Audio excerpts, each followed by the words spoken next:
Everyone, good afternoon. તો અત્યારે વાગ્યા છે 12 ને હું વ્લોગ અત્યારે ચાલુ કરું છું કેમ કે મારા ગટુની તબિયત થોડીક નથી સારી અને કાલ રસી દેવડાવી છે. તેનો પગ બહુ સોજી ગયો છે અને બહુ દુખે છે, રડ્યા કરે છે, એટલે એની આસપાસ જ રહેવું પડે છે. તો વ્લોગ નથી મેં શૂટ કર્યો. જો બેઠો અહીંયા ગટુ બેઠી બેઠી પાણી ઢોળે છે કેમ કે ઊભી કરું તો દોડ્યા કરે, તો પડે તો પાછી રોવે, એટલે હું અહીંયા બેસી ગઈ એની પાસે.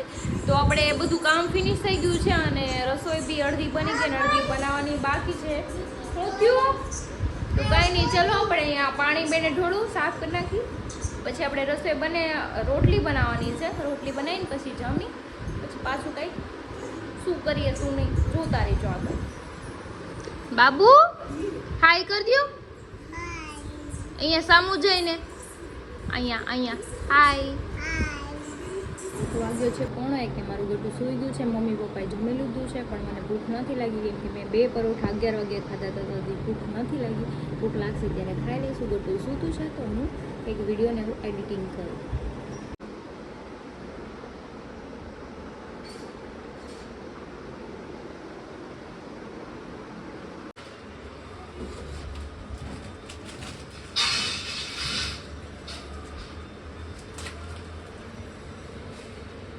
વાગ્યા છે 2 અને મારું ગટું જાગી ગયું છે. મમ્મી એને ખીચડી ખવડાવે છે કેમ કે એને પગ દુખે છે ને તો બિચારી સૂઈ નથી શકતી. બરફ લગાવ્યો તો પાછો લગાવી દઈશ કેમ કે લગાવાય ન દેતી, લગાવું તો રોયારો કરે છે. લગાડો તો પડશે, સારું બી કરવું પડશે. એમાં પપ્પા મને ખીજાય છે કે હવે ઇન્જેક્શન દેવા ગઈ ને તો તારો વારો છે, દેવડાવવું પડે, જરૂરી છે બધું. એના આગળ ભવિષ્યનું સારું થાય, એને કંઈ બીમારી ન થાય એટલે દેવડાવવું પડે. આપણને એનો બી ગમે, એને રોતું હોય, એને દુખે તો આપણને બી ન ગમે, આપણો જીવ એમાં જ હોય. બટ જે છે એ તો કરવું જ પડશે. ને હું બી જમવા બેઠી છું, હું જમી લઉં પહેલાં. જમી લઉં પછી એને રમાડું ને બરફ લગાવું કેમ કે એ સૂવે ને એટલે કે મારે સુવાય નહીં. રદ થઈ ગયું ને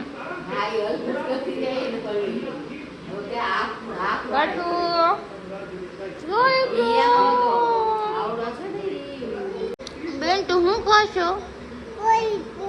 લોહી પપ ખાશો? ખાવો. પાપાને કેમ કર્યું તે? એમ કર્યું, બીવરાઈ દીધા. કેમ કરતા હતા પાપા? પાપા કેમ કરતા હતા? એમ કરતા હતા. ગતું પપ્પી કરજો ને મમ્માને. આદા મમ્મા કરી દે પપ્પી ટકામાં.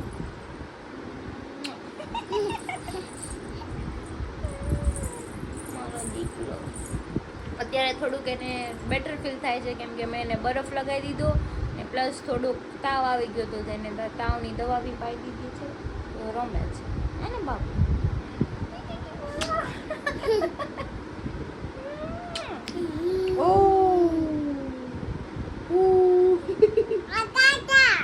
ટાટા કરી દે. Bye bye. See you.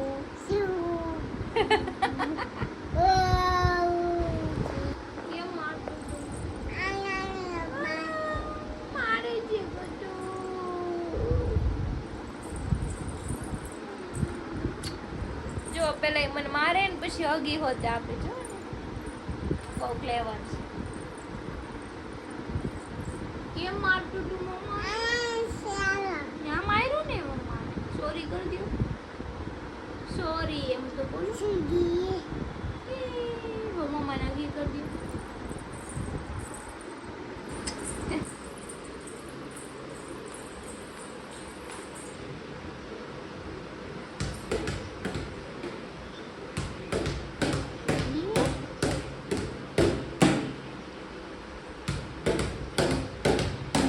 જેવું રમે છે નાના દીકરી ભાઈ.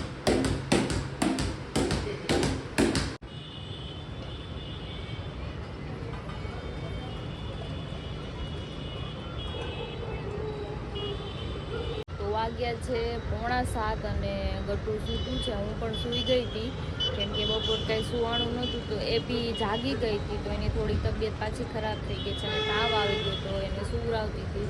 તો હું બી સૂઈ ગઈ અને એ હજુ સૂતું જ છે. હું જાગી છું. જાગીને હવે હું ચા પી લઉં કેમ કે પછી હવે રાતે એ તો કંઈ સૂવે નહીં અને મને ઊંઘ આવશે ને કેમ કે ટાઈમ વગરનું મારે બી આજ સુવાઈ ગયું.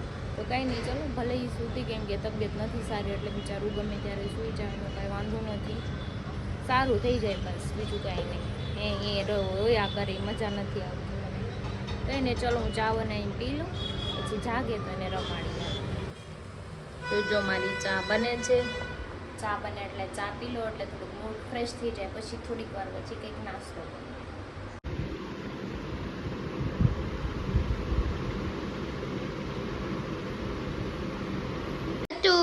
કોણ આવ્યું?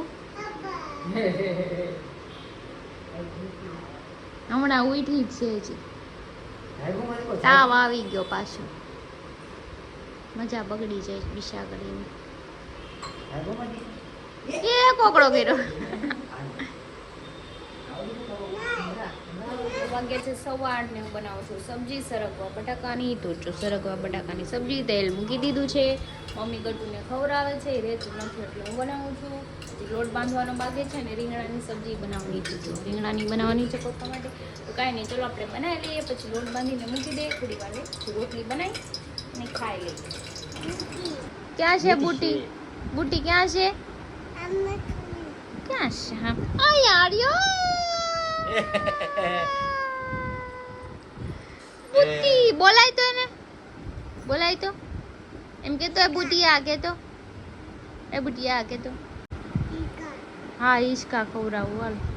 તો વાગ્યા છે 10 ને અમે બેસી ગયા છીએ જમવા. જો અને મીઠું છે ને હંમેશા ઘટતું જ હોય. જો મારા મોસું પહેલેથી હા સૂપ નાખતો તો આમ લેવલ આવી જાય. હા આ બધાય કા કાળા કાળા પહેર્યા છે કપડા. કલર કાળો થઈ ગયો એમ ન કરતી ને કપડા નહીં પડે છે. તમારો કલર પહેલેથી કાળો જ છે એટલે કઈ બોલવાની જરૂર નથી. ગબા ગરમી કેવી પડે પાછી. બહુ સારું લ્યો. થેન્ક યુ ન પડે. તો ચાલો શટ અપ. તો કાંઈ નહીં, હાલો જમી લઈ પછી બાવને હુરાય પછી જઈ બહાર વિડીયો બનાવે ને. આજ કોઈ ન મળવા આવે તો સારું. 10:15 ને મારા ગટુને કાંઈ ઊંઘ આવતી નથી અને મને એસી રિમોટે નાક ઉપર એવું માર્યું ને ત્યાં બહુ દુખે છે, અડાતું નથી, આંખમાં હુડ આવી જાય એવું મને માર્યું. પાછી કે સોરી મમ્મા આમ કરવા માંડી ના હાથ દઈને. બાબુ ક્યાં માર્યું મમ્માને? જો તો કે અહીંયા માર્યું.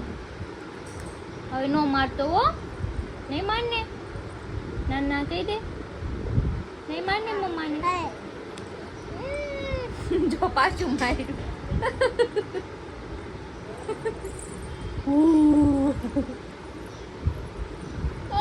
વાગ્યા 11 ને અમે 3 અહીંયા આવ્યા હતા. અમે રોજ 3 જ હોય. જો આને કહેવાય સાચી દોસ્તી. જોયું એમ એવું છે, મારા ફાયર નથી ને હું દુબઈમાં છું એટલામાં હોતો જ નથી. દુબઈમાં છે ને આલું એવું દરિયો છે ને આવ્યો છે ઉપર કાર સ્વિમિંગ કરતો હોય હું કેમ? હા એ બધું કંટ્રોલમાં લાવવું મારું જ કામ છે. ઉપરથી વરસાદ કેટલો નાખવો, કેટલો કેસ કરવો, કેટલો આમ સ્વિમિંગ પુલમાં જવો છે ને કેટલો સ્વિમિંગ પુલ ની બહાર, એ કામ હું જ રાખું છું દુબઈમાં. પણ હમણાં જવાનો ટાઈમ ન રહ્યો એટલે થોડું છલકાઈ ગયું બધું, સમજ્યા? જોયું એટલે પાણી બહાર વી આવશે વાતું સાંભળી ને એમ બોલ. નાનું કામ આપણે કરતા જ ને પહેલેથી, મોટું જ કરવાનું. વાંધો નહીં. મારા દાદાએ મને કીધું એક દી તો આમ નામ કમાય, આજ હું કમાઈ ગયું. હા જોયું તારે જમીન પર મેં જોયું જોયું ને? જોયું. તારે જમીન પર હતા ને? હા તારા જમીન ઉપર જોયા, રખડતા હતા આમથી આમ બિચારા. પકડા નહીં આથી વધારે તમે હું મેં તો સાંદા જોયા, સાંદા જમીન ઉપર જોયા. હા ચાંદાથી એક વાત યાદ આવી, ઓલું સોંગ કયું આવે? ચાંદે જમીન ઈ નહીં, ચાંદ છુપા ઈ નહીં. मैंने पूछा चांद से कि देखा है कहीं मेरे यार सा हसी, चांद ने कहा ચાંદની કી કસમ ઉડ ઉડ ઉડ ઉડ. વાગે છે 11:15 ને હરી સુઈ ગયા છે ને ગટુને પણ સુરે દીધું છે. અને ચલો તો હું બી એડિટિંગ થોડુંક કરવાનું બાકી છે, એડિટિંગ કરીને પણ સુઈ જાઉં. સવારમાં વહેલા જાગવાનું હોય છે. વિડીયો સારો લાગ્યો તો લાઈક કમેન્ટ અને શેર કરજો, સબસ્ક્રાઈબ કરવાનું ન ભૂલતા. કાલે ફરી મળીશું નવા બ્લોગ સાથે. ત્યાં સુધી જય શ્રી કૃષ્ણ.